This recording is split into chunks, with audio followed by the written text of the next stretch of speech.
Hi, folks. Welcome to another episode of Film Study. This is Ken McKusick, and it's time for our next season review episode. Tonight, we're going to be discussing the tight ends. Joining me to do that is the artist currently known as Baha, who can tell you his own name if you don't mind. Baha, how you doing? Not too bad, Ken. Not too bad. Man, it's what an honor to be here from a fan just listening to every episode and really contextualizing, the Ravens season to right now just being able to just cover the tight end season. It's what an honor. I'm doing well, Ken. Can't complain. Very cool, and I'm glad I met you, Baha. You had some interesting things to say over on Reddit, and I'm really appreciating the quality of the community there. There used to be, I think, more of a meme-ish nature to the thing. A lot of Buck Allen memes, in particular, a few years ago when Buck Allen was still a Raven. But the quality of conversation is very high, and it just needs occasionally good posts to be started, and then you see a lot of people chiming in a very intelligent manner, and certainly a lot of people I'd love to talk football with on this show, and I'm glad we had the opportunity to do so. Yeah, thanks a lot, Kim, for this. And man, it's interesting. We first interacted on Twitter when I was on Twitter, and I just love your content. I love what you have to say, and there's just a lot of people that appreciate all the work that you put in, even in Reddit with the short video. So thank you for putting out this content and giving us a chance to just get some more perspective. I love your data. I love your insights. So I'm so excited for this. All right. Appreciate it. Thanks. The tight end position we're going to talk about tonight is extremely thin. Kolar and Likely are free agents currently. We know Patrick Ricard is technically a free agent. I think the chance of him not returning to the Ravens is quite low. And Mark Andrews, of course, signed to a deal. Will be around for a while. We'll talk about the timing of that deal, whether it makes sense.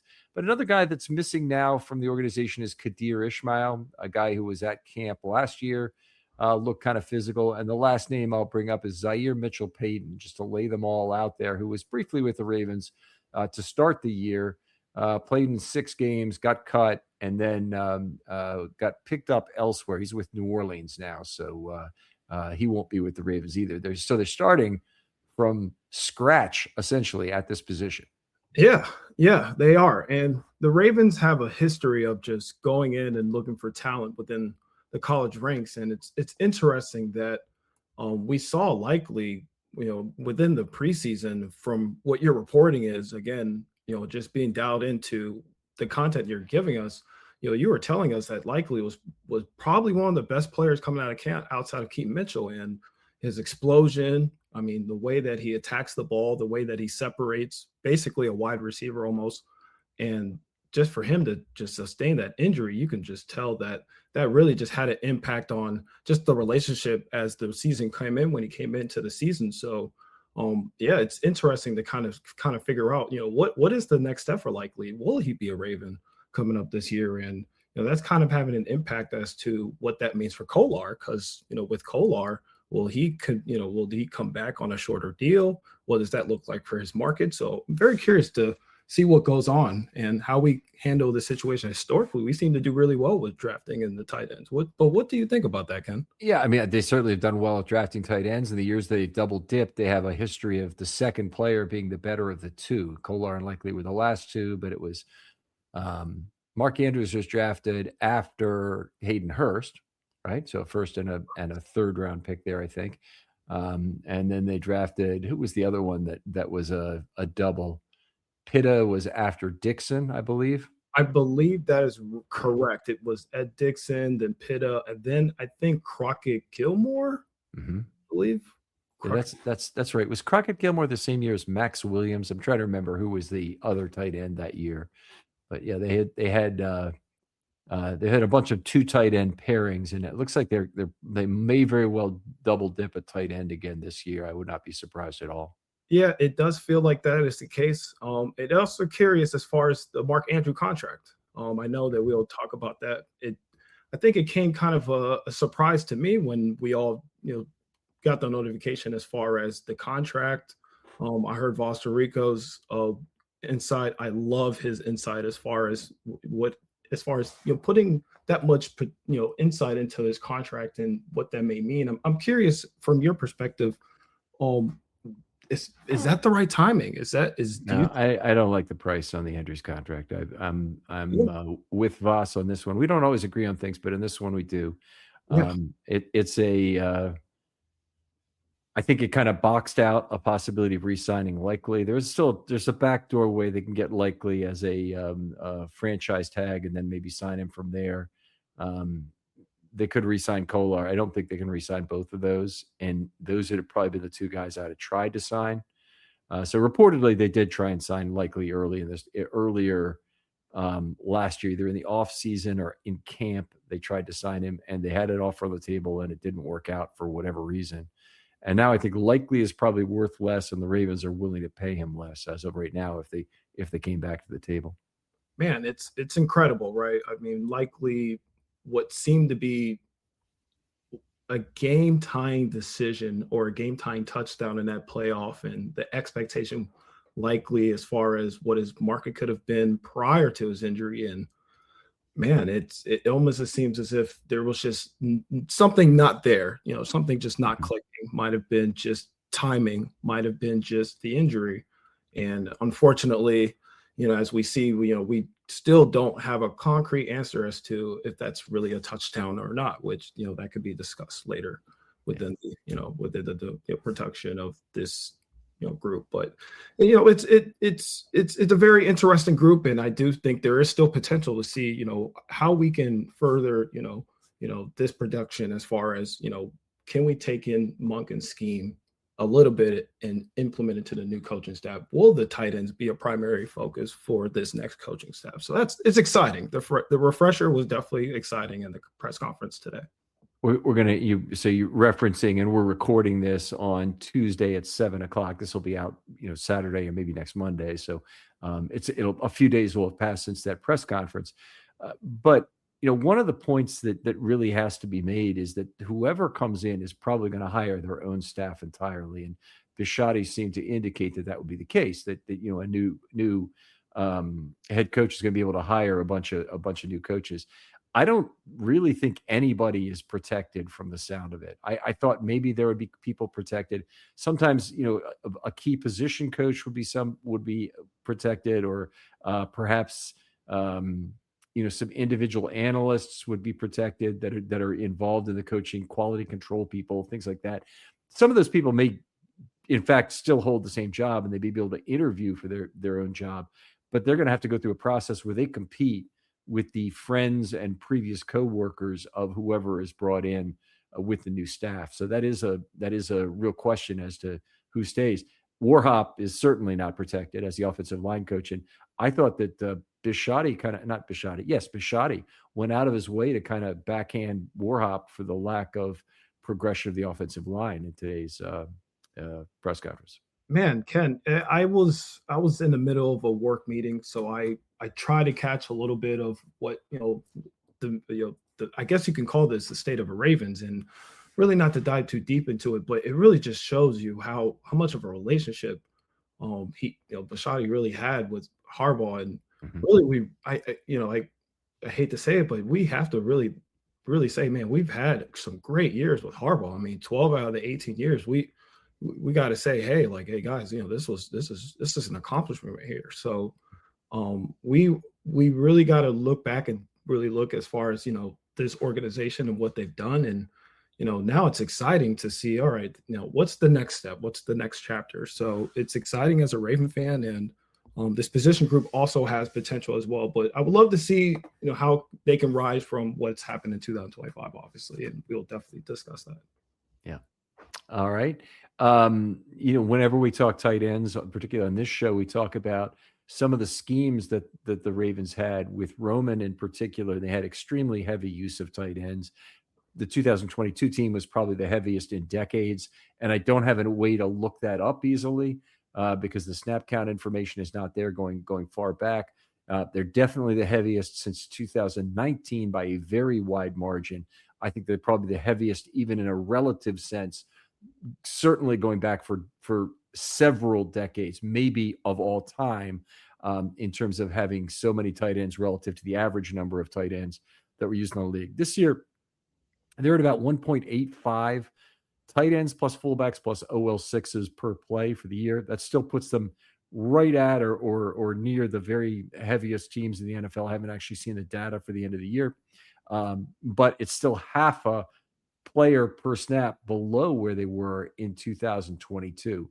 And it's interesting to see Greg Roman also got fired today by the Chargers.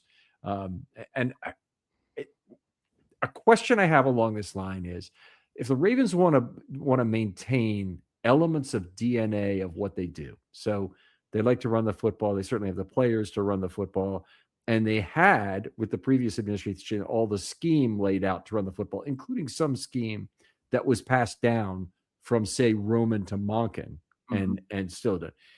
How do you keep passing down scheme when all of your coaches are different? I think that's a great question. I think it's curious. It is curious. It was very interesting to see Roman getting canned today. I was actually very surprised. And I, as a Raven fan, seeing what the history of the OC position as the Ravens coaching staff from Cameron to where we are at this moment, it's fascinating, right, Ken? I mean, I think it's interesting because I really love Roman's scheme. I was a big this is Lamar at his finest. It's almost unstoppable at one point. And yes, sure, there should have been a little bit of involvement when it comes to the passing game, but the controlling the game, I mean, controlling the snaps, Ken, you have to be able to control the line of scrimmage. You have to get your defense some time to rest. And it's unfortunate that there was not more elements to that piece of passing game, because it felt like with Monken is, let's get away from the run the moment we get punched in the face, or there's a fumble, or there's something that causes I guess a lack of confidence, and we are throwing it when we need to control the game. So it's interesting, Ken, because I hear the discords of why people don't like Roman, but I also saw the positives of Roman. I see why people don't like Monken, but I also see the cons of Monken. So it's interesting, Ken. It's like, what is best for Lamar at this point? I guess that's the question I have for you for this perspective.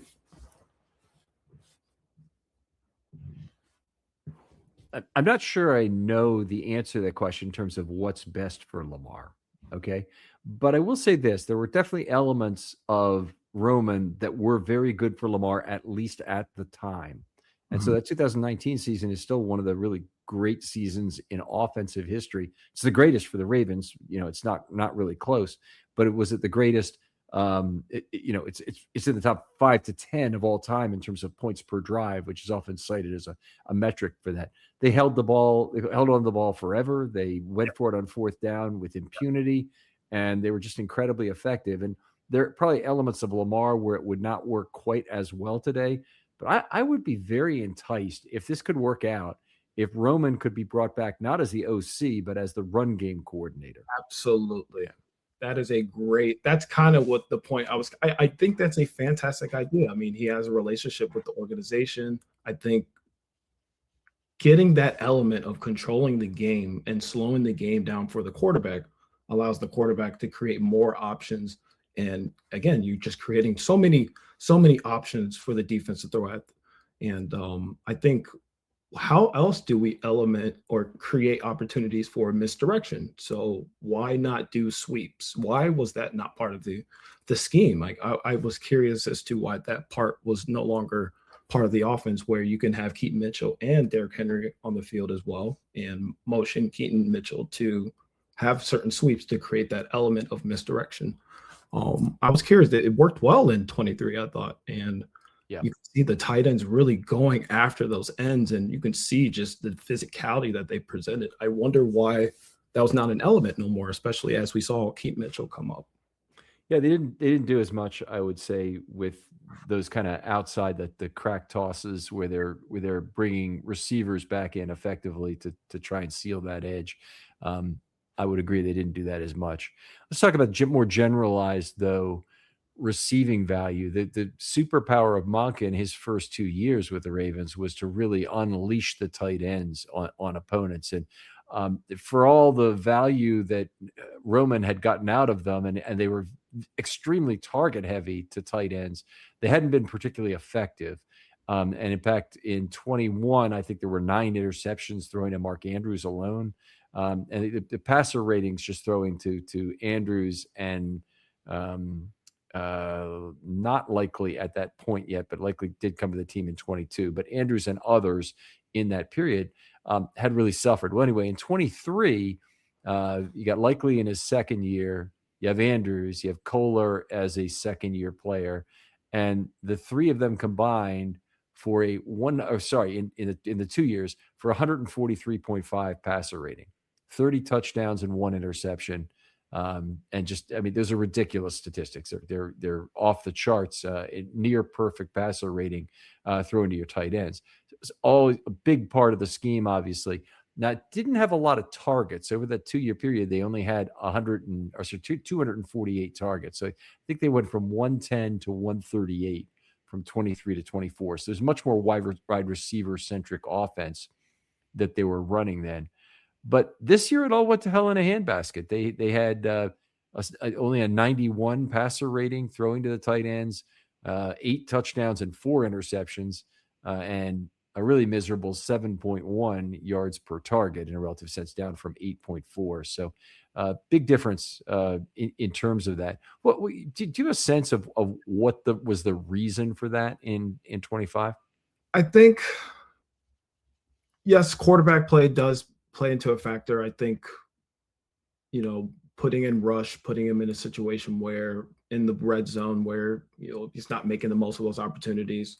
You could say that's a factor. You can also say that, also Lamar was getting into a groove. There was moments where, yes, sure, he wasn't showing up to practice on Wednesday, but again, he's getting a Veterans Day, like every player should, and prepared to play on Sunday.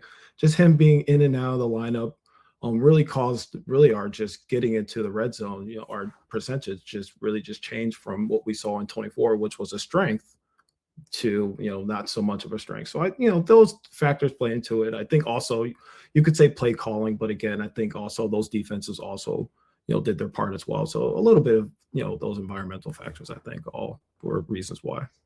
The one of the incremental factors I didn't hear you say was the lack of extended plays. I think hurt the tight end group as much as any. I think they're a group that I think all quarterbacks look to a tight end late on a play, but absolutely, Lamar certainly has the connection with Andrews, and he had a great connection with Likely too prior to this year on extended plays.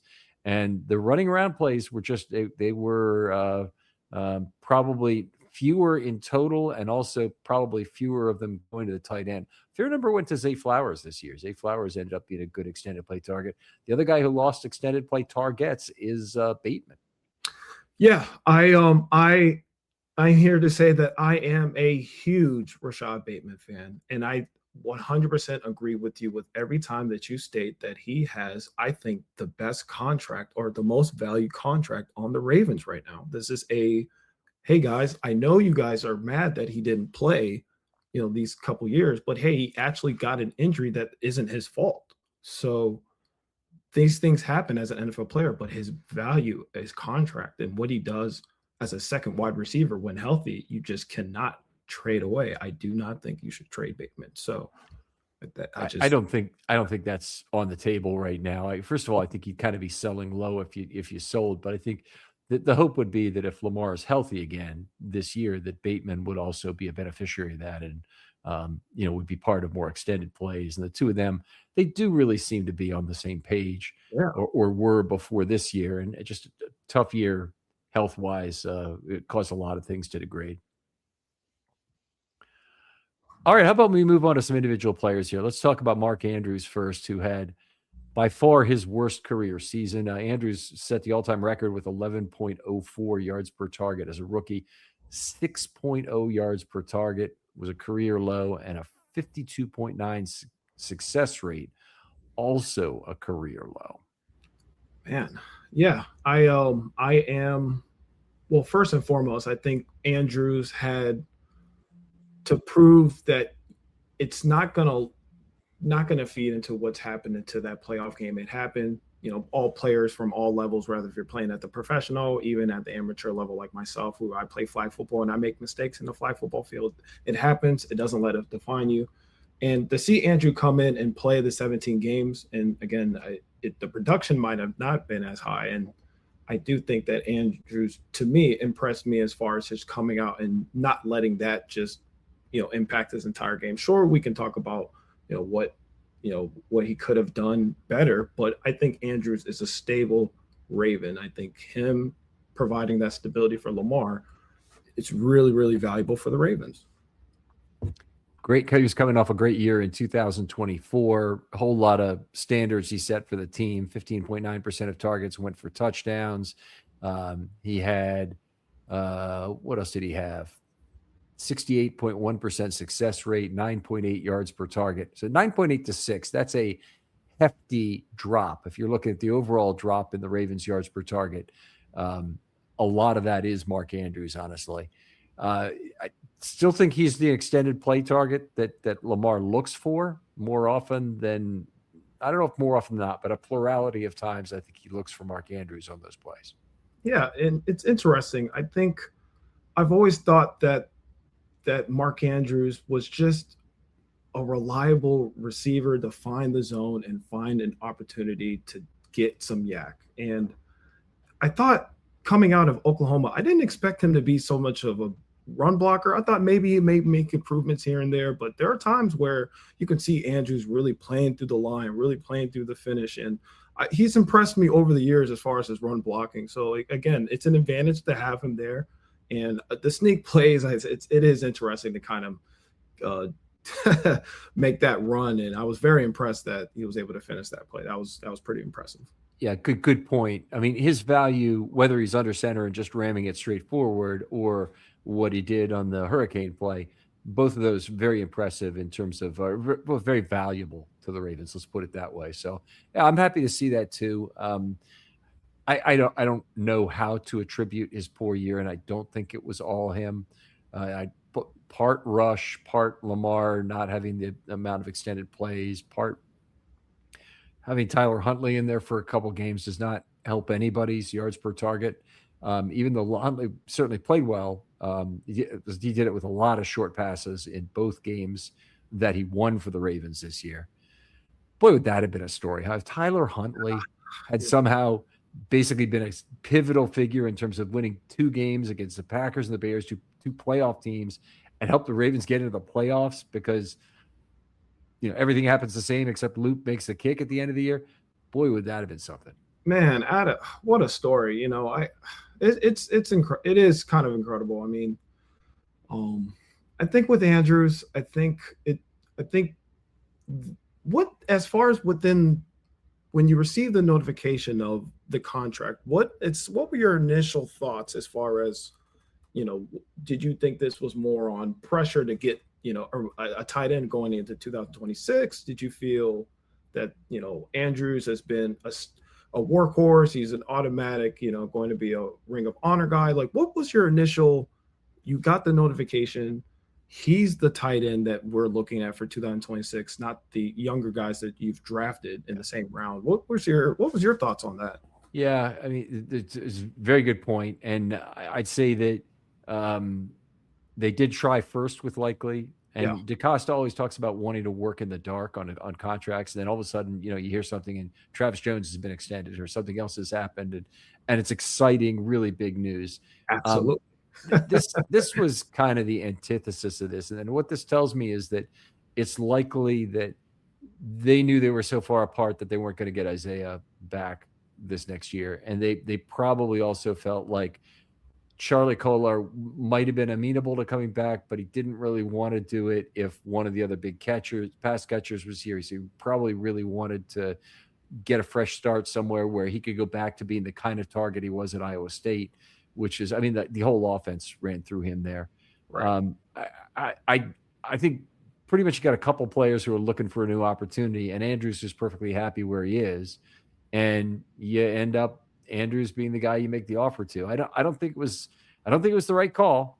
I mean, I think they did it, but the Ravens rarely do anything stupid, so they probably have, investigated what it would take to bring back those other guys. And they just said, okay, we've got 3 opportunities here. This one, which is Andrews at this rate here, may be the best option we have. I like the player. I don't like the price. Yep. I think that's as simple as I can contextualize, because essentially what Andrews brings from a leadership perspective, from his times where when he does make game time plays, it's, man, you are a Ring of Honor guy.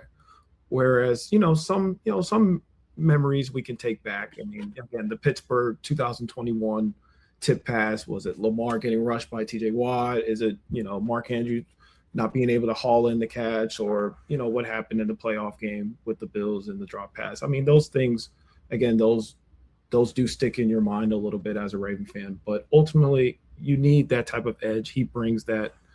I think it's Lamar's safety blanket. I think you have to keep that going. And I don't have a problem either if part of the reason they did this was as an appeasement for Lamar. I think it's relatively cheap appeasement as compared to what they did with Odell Beckham, which is not cheap at all. Yeah, that was tough. Yeah. DeAndre Hopkins may have been that as well. DeAndre Hopkins was right player for that, right price for that. It certainly earned every dollar he made as a Raven this year, maybe possibly even a chance to be back. But anyway, let's move on and talk about Isaiah Likely a little bit, because one of the big things is Isaiah's snaps, even though he only missed 3 games, were off by 34% this year.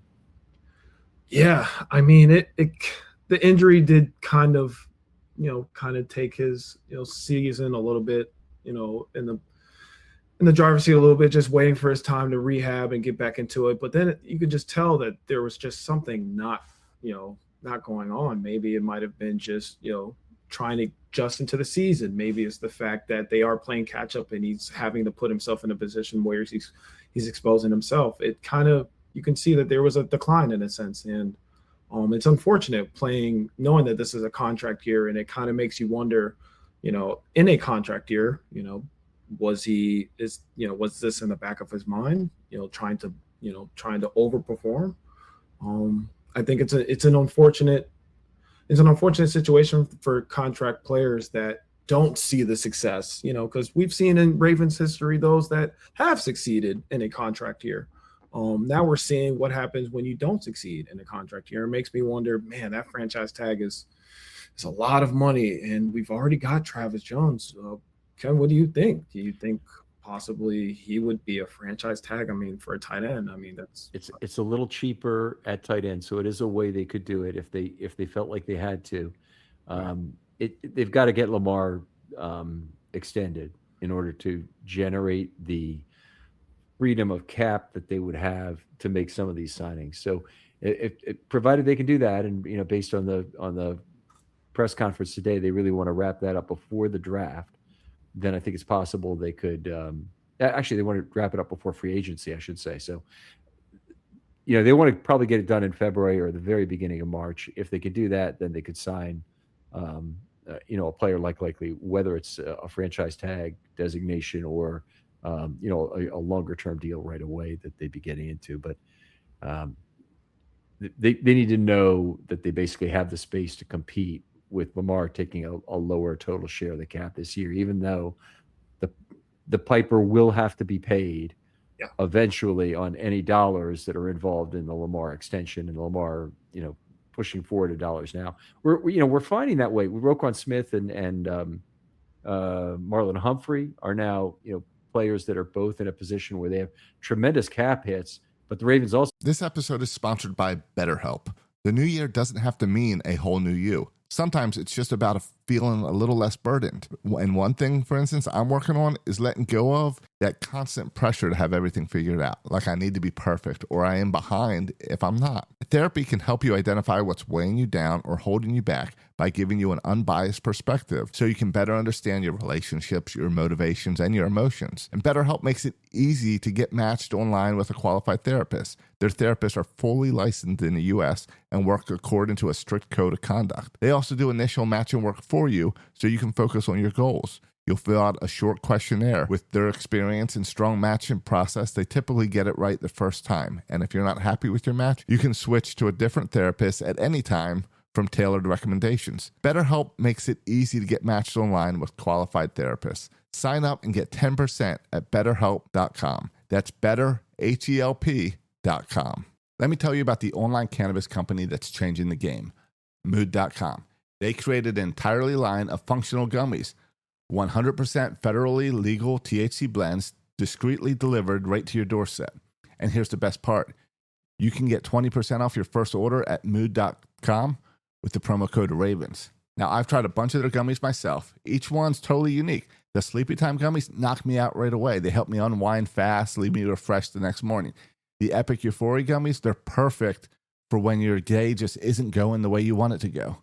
What makes Mood special is how they pair the THC with natural herbs and adaptogens. You won't find blends like this at any local shop. They've got gummies designed for focus, relaxation, clarity, even energy, all made from cannabis grown on small, family-owned American farms. No pesticides, no shortcuts, just high-quality weed you can trust. Plus, Mood backs everything with a 100-day satisfaction guarantee. So head on over to mood.com, check out their amazing selection, and don't forget to use the promo code RAVENS at checkout to save 20% off your first order. Every day, companies you've never heard of are making millions off your personal data. Your name, address, phone number, even details about your family are pulled from public records on the internet, then sold without your consent. There's an entire marketplace built on your privacy, and most people have no idea it exists. Aura fights back. Aura removes your personal data from broker sites and keeps it off. Aura also alerts you fast if your information shows up in a breach or on the dark web.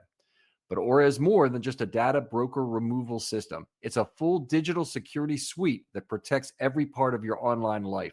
Aura gives you a VPN to stay private, antivirus to block threats, a password manager for safer logins, and spam call protection to shut down scammers. Aura scans the dark web for your most sensitive information and notifies you instantly if anything is exposed. And if your identity is ever stolen, you're backed by up to $5 million in insurance and 24/7 US-based fraud support. Other service charges about the same, but only cover one or two areas. Aura gives you everything: data broker removal, identity and credit monitoring, device protection, and fraud support, all in one simple app. Aura removes what's already exposed, protects what's not, and puts you back in control. Go to aura.com/remove for complete digital protection and peace of mind. That's aura.com/remove. So can't really save anything by cutting them, or not much. They can save about $7 million from each. And I think what Humphrey's cap hits about $26 million, I think, and Roquan's is $32.7 million. So, I mean, almost you're the amount you can impact by cutting the player is almost nothing. And the amount you have to pay for the player to play here for the year is not too much. In Roquan's case, it's definitely not too much. In Humphrey's case, it might still be too much, but they'll probably have to figure out how they would, keep him. In the case of the tight ends, they haven't been on their second contract yet, so they're not that sort of problem. Likely, and Andrews has just finished one, as opposed to not finishing it and have it being a cut or extend issue kind of thing. I don't know what the correct solution is going to be here. I really kind of doubt that they go the franchise tag on Likely after the season he just had. It's interesting. I've been a fan of your podcast for so long, Ken. I've just the discussion you initially had of trading Likely initially, when he was at a point where you can make an argument he could be a tight end one. I remember sitting back and hearing you and saying, no, I don't want to trade Likely because of the idea of extending him, being that he is the future pass catching tight end for the Ravens. It's amazing how things have changed when you have a season like you do, and his trade value, it's almost nothing at this point. So at this point, I think for Likely's perspective, I mean, he is still a great extend play weapon for Lamar. I mean, this is a guy who, when he is healthy and Lamar is healthy, they're on the same page. I mean, that connection is one of the best in the league. It kind of makes me wonder, Likely, are you going to think about possibly doing a prove it deal? I mean, at this point now, you can look for suitors, and we've seen guys kind of like him, like a Josh Oliver, go to another organization, test the market, and actually get something. It kind of makes me wonder, for Likely's case, you didn't have that type of season. you still have that play making ability, especially the last play in Pittsburgh, which is unfortunate. Right. Makes me wonder, what would you like to do? Would you like to pay and get be on a team that's not contending, or give it another try with Lamar with the new head coach and the new opportunity? I guess that's what likely would have to probably ask himself. Yeah, I do think it'll take soul searching by him to decide what he wants to do. Obviously, one of the biggest season's highlights and one of the biggest lowlights, I think you've mentioned both of them. Obviously, getting stripped in the first Pittsburgh game by Jalen Ramsey or Porter, whoever it was, might have been Porter. That play obviously very well could have decided the game. There were a number of other plays in that game that could have decided the game too, though, where the officials were very heavily involved. The Rodgers non-fumble and the Travis Jones, whatever they called it, unnecessary roughness against the long snapper. That's correct. Which wasn't so. And the league had to have that long talk with the Ravens after the fact, admitted they were wrong about the Travis Jones play, but it doesn't do you any good at that point. Yeah, it's interesting. It's as far as what accountability looks like, and it's. I mean, that I immediately didn't see the play. I didn't see where there was any reason that a flag should have been thrown. And I still am wondering, what a catch looks like. I guess you can say Aaron Rodgers was a catch, I guess. And then you can say for Isaiah Likely in the same exact game that is not a catch. And, I guess that's just, we need to get some more clarity of what that means. And that's, when we get into the summer where we talk about rules and the rules committee. I think these are questions like yourself should definitely take advantage of and try to get some more clarity of. I think us fans would like to know, why did you make that decision ultimately and what that means for the ultimate future. They have one usually day per year where they bring a official through camp to talk about the rules changes. Last year was Clete Blakeman to talk about how instant replay and the new procedures for that. When that day comes, they actually have trouble getting enough of the regular media to get into the room, which is really embarrassing for the Ravens, by the way, really embarrassing. And I love those things. I absolutely love the opportunity. They do have a kind of a dog and pony show they put you through, which is a lot of talk from the NFLPA and the league about safety first and this and that, and this is why we're doing it, and it's a commitment on our part, blah blah blah. It's a lot of patting on the back stuff, and then you want to get into the real nuts and bolts of it. How does this thing work?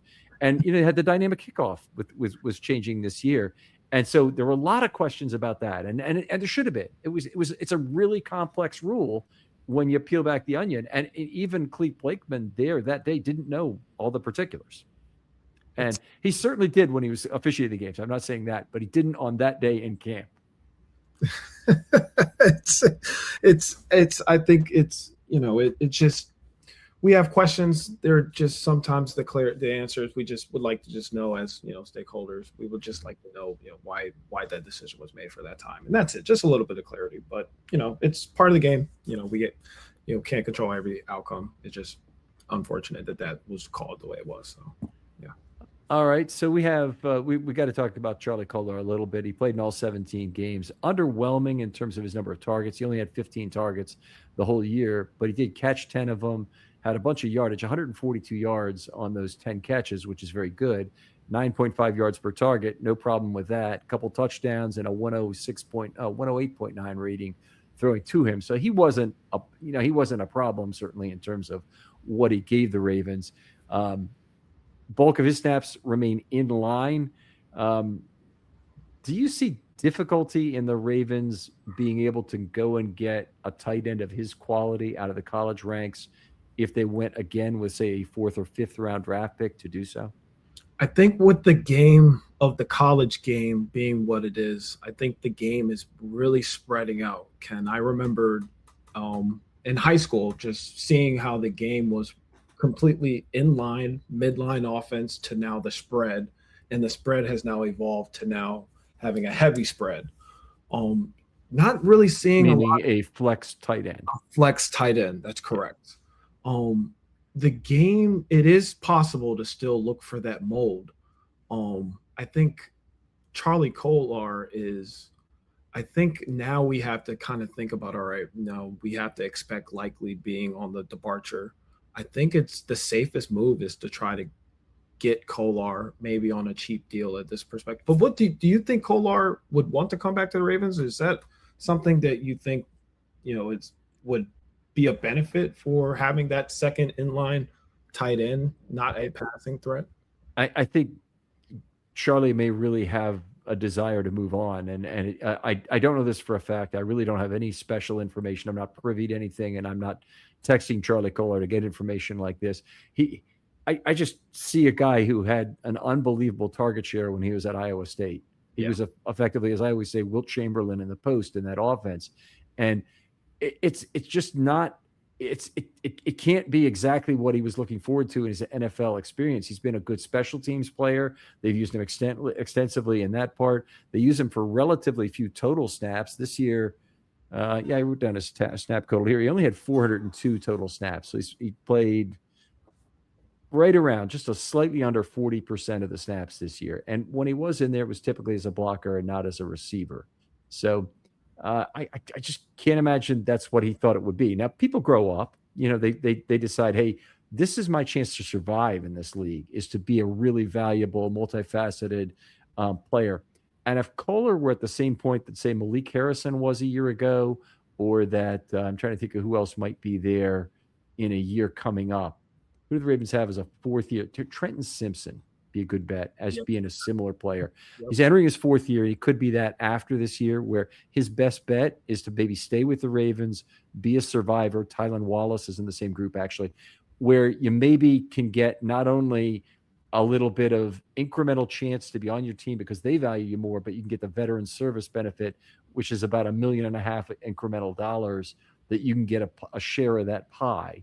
But the only way you take that deal is if your choice is like make the vet minimum or be out of the league, or make very close to the vet minimum or be out of the league. And in the case of Kolar, I just don't think that's a risk for him. I think he might only be worth $10 million for 3 years to somebody, but it very well could be worth $20 million for 3 years to somebody. Yeah, if that's the case, then I don't think he really wants to come back to the Ravens, would be my guess.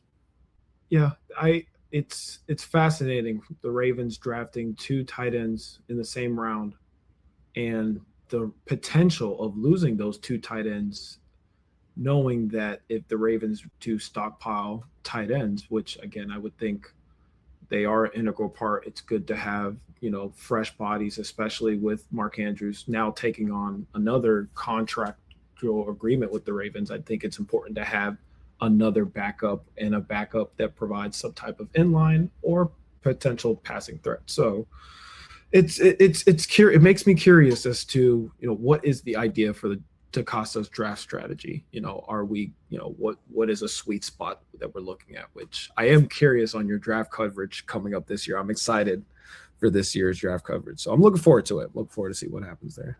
All right. So if I were to try and pare it back, what I think I just heard you say is that you think that they would like to have Kolar, and I agree with that. I think they would like to have Kolar. My fear is that Kolar doesn't really want to have the Ravens. Is that it's not going to be as important to him to re-sign here in Baltimore as it is to try and break out of the maybe the offensive straitjacket he kind of feels like he's been put in, where he's not really the receiving weapon that he could be with another team. That is correct. I think maybe we could be, maybe I'm underrating, or maybe I just think that the Ravens could get a better deal with Kolar than what I think the market may dictate. But again, the Ravens have a really good history of drafting, developing, and seeing essentially a farm system, essentially other teams coming in and taking those and making deals that those things are respectable. But ultimately that's just the pillars of having a great organization. So yeah. This is the year it'll be sorely tested in terms of their scouting department is largely intact, by the way. That's not impacted by the coaching change, and DaCosta's still here. So the risk would be that Harbaugh's new organization takes some of their scouting people. Like Harbaugh says, no, the guys you need to get are Joe and Danny and Chuck over there. Get them from the Ravens organization. They'd be great assets to you.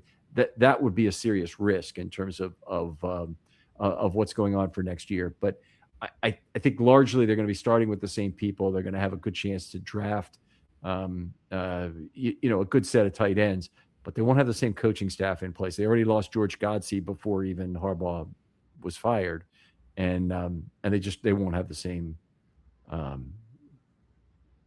culture for the use of tight ends in play unless there's somebody else to hand it to them from one of the existing coaching positions or the maybe an advanced scout or somebody like that. I see this as more or less a pretty defining pivotal moment in terms of how they use the tight end in the offense in Baltimore. It's interesting. There's just been a big discourse as far as what is the best head coaching candidate for the Baltimore Ravens. And I think regardless if it is either an offensive or a defensive heavy coach, I think what cannot be forgotten is how important the tight end position is for Lamar.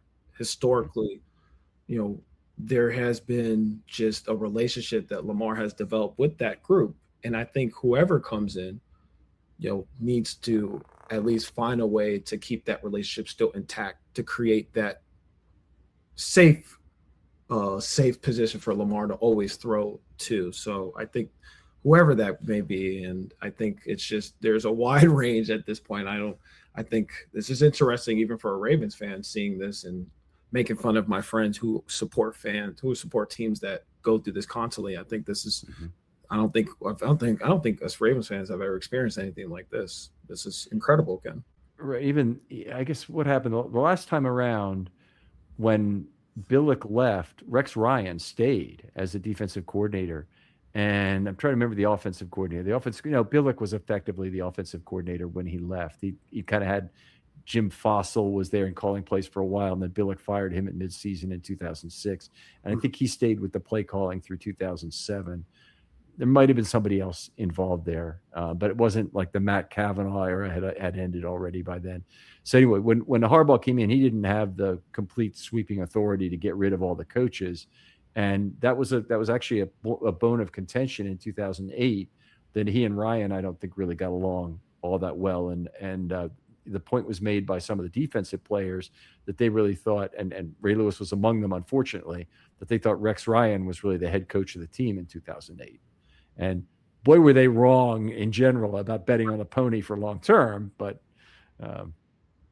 it wasn't probably good for the locker room in that season to have this disconnect between offense and defense. I think also just to note, just on Harbaugh, Ken, one of his best strengths was just the coaching staff.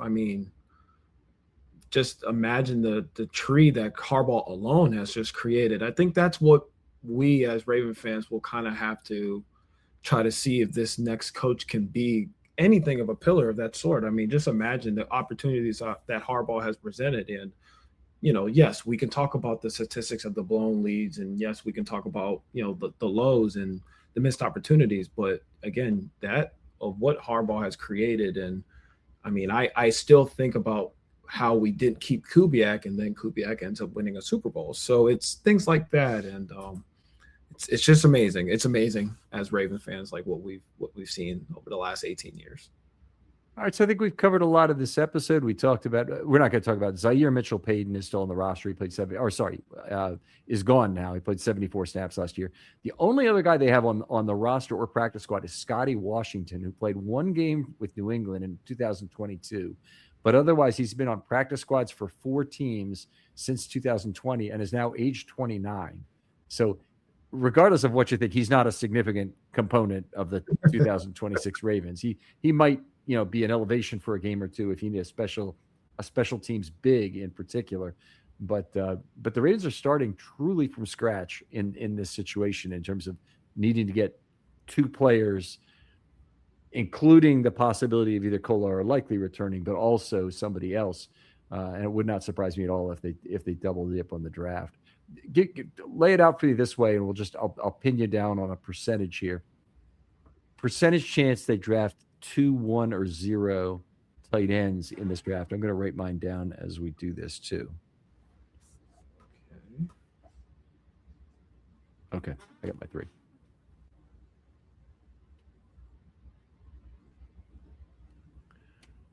What's the percentage chance they draft 2 tight ends? You ready to go? I'm sorry, I didn't ask.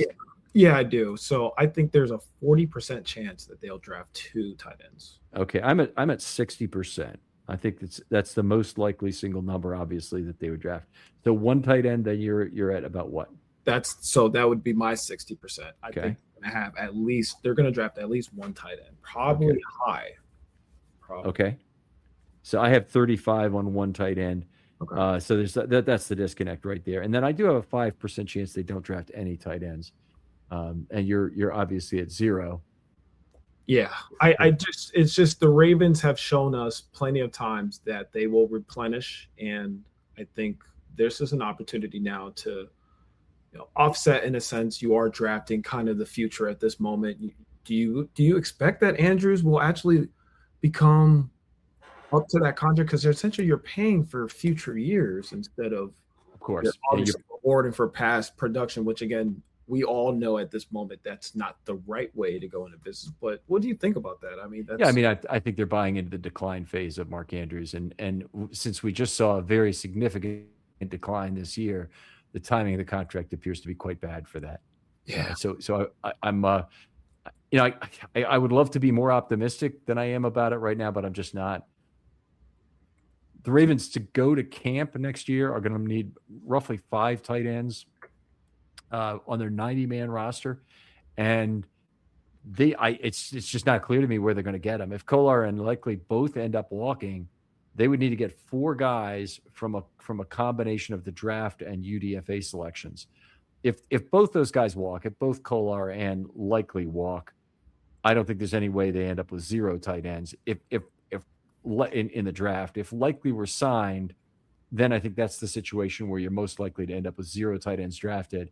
They try and bring in 3 guys anyway. It'd still be 3 undrafted guys they bring in, and they like one of them a lot. They like one of them a medium amount, and they think the third one is a crapshoot, and they figure out they can get their 3rd tight end from among those guys plus 1 guy they like after camp for the practice squad.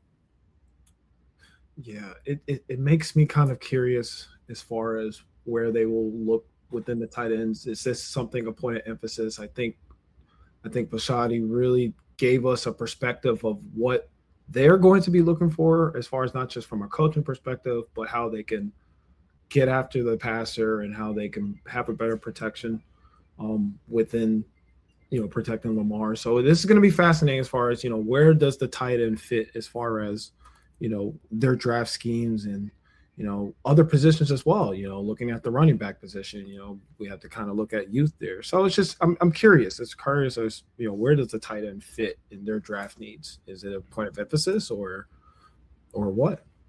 It's interesting because the Ravens have so many draft needs.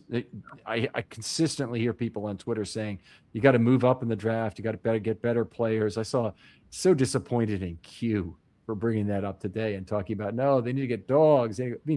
The Texans won that game because they had a number 2 overall quarterback, a number 3 overall defensive end, and a number 3 overall on defense in Darryl Stingley. Yeah. The Ravens have never, ever in their history had a top 3 pick, ever. So you can't just say, well, you got to go out and get the top players. They don't have the draft capital. You have to play the hand you're dealt. And they're lucky, quote unquote. We're not lucky as fans who had to live through this last season, but they're lucky they've got the 14th overall pick with a roster as good as they've got. They're going to have to do the best they can with it. It's still not that much draft capital relative to the other teams. And the extra draft picks they have from the compensatory losses and whatnot that they suffered a year ago are still not all that much in total, but they need every pick. They need every pick to build their 90-man roster, frankly, at this point. Yeah, absolutely they do. And I just hope that with the 14th pick, whoever this player is, kind of like a cornerstone, like with Kyle Hamilton. It's exciting, right, for us to have been just a Tyler Loop kick right, which it almost gave me a Billy Cundiff Oh yeah. vibe, where I remember where that was. And I've always been meaning to ask you this is, where do you rank your top losses of all time? Because I remember an episode where you didn't have Billy Cundiff as your number one. And I always wanted to ask you, why is that? Because I think that's the worst Ravens loss probably the franchise has ever received, just with how they had an opportunity to just, give it to the Patriots, and Right. The reason why that loss would be tremendously disappointing is because they were that close to another Super Bowl. The reason why I had other games ahead of it, which I think the two which I'm immediately thinking about, which is probably the two that were on the list ahead of it, were the 2006 first round exit against the Colts. That was just miserable. Just the Colts had sucked, and they didn't move the ball at all. They got the ball back down to the goal line once, and they threw an interception in the end zone. And Ed Reed had a couple picks, and I think McAllister might have had a pick. And they had opportunities. The offense couldn't do a damn thing with it. And then the other was the 2019 round one loss to the Titans. Okay.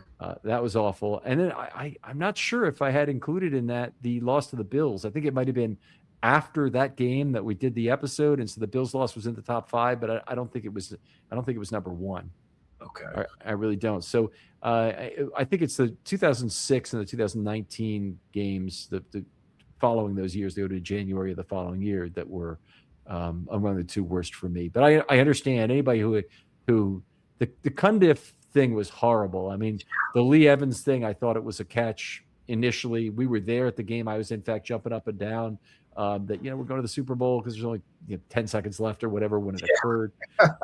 and then Maureen had to basically calm me down and say, no, he didn't hold on to the ball.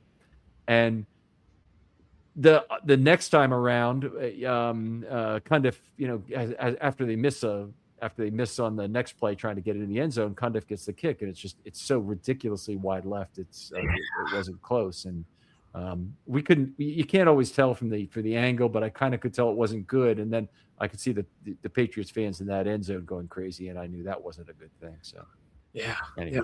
We're mentally strong as Raven fans, but you know what? All this, it's going to accumulate to another one. It's just who's going to be the coach now that's going to do it. So it's exciting, Ken. I mean, there's a lot of excitement, and now it's just who is it? Who's going to be the guy? So. All right. Well, Baha, been great talking football with you. Tell folks where they can, if they have a question for you, if they want to talk football online with you, where should they do it? Absolutely. I'm on Reddit, guys, so please find me at available_Lion7012. I talk Baltimore Ravens. I'm a Miami Heat fan.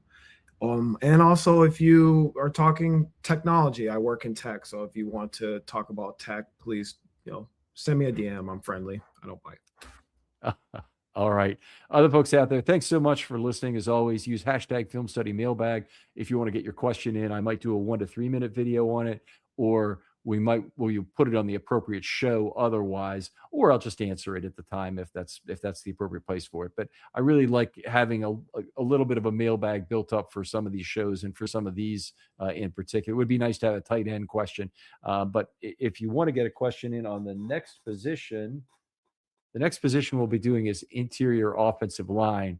But I'm afraid this episode is already going to be out by the time we've done it. So anyway, if you've got position group shows or any other question for the offseason, just hit us up. Baha, thanks again for coming on. Absolutely. Hey, Ken, this was a lot of fun.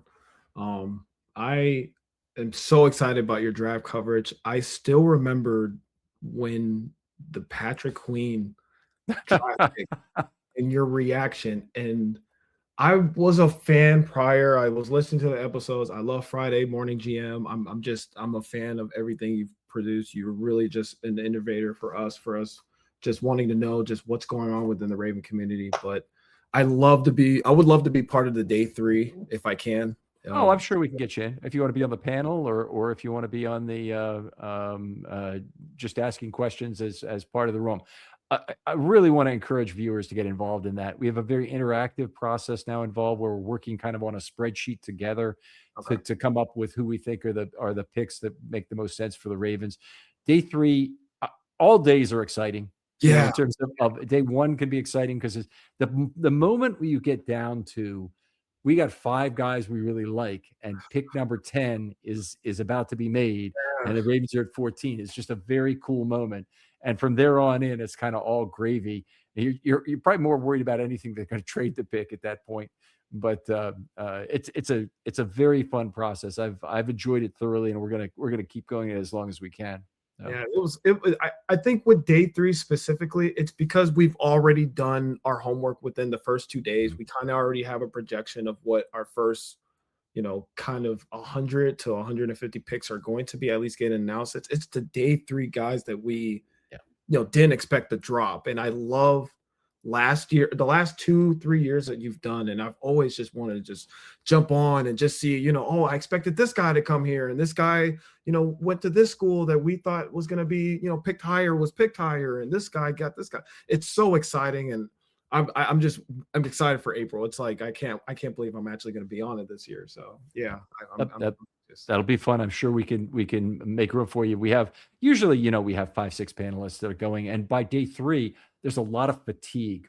And this is a problem is, I need high energy people who still want to be talking on day 3, as opposed to we're all just kind of sitting back and I'm sleep deprived by that point. So this last draft in particular, I had a lot of trouble keeping it together. Anyway, we got to say goodbye now, Baha, but I'll talk to you offline about being on air, and we'll talk to you folks next time on Film Study. Take care.